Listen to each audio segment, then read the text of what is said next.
Salut à tous, alors bienvenue dans ce nouveau tutorat. Aujourd'hui nous allons étudier les glandes exocrines.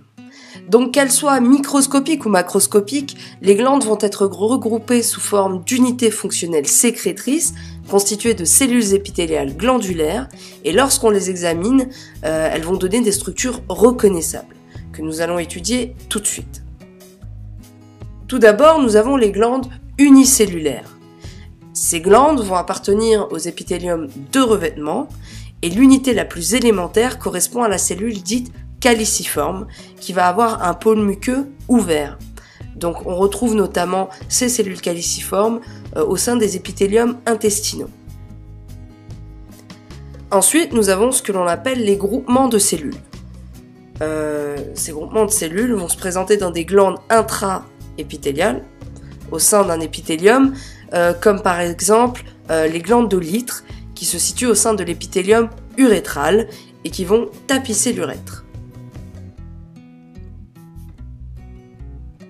Pour terminer, nous avons l'épithélium sécrétoire, donc lui constitue un groupement cellulaire qui lui-même constitue à lui seul un épithélium. À titre d'exemple, nous avons ce qu'on appelle l'épithélium gastrique. L'épithélium gastrique est un épithélium sécrétoire.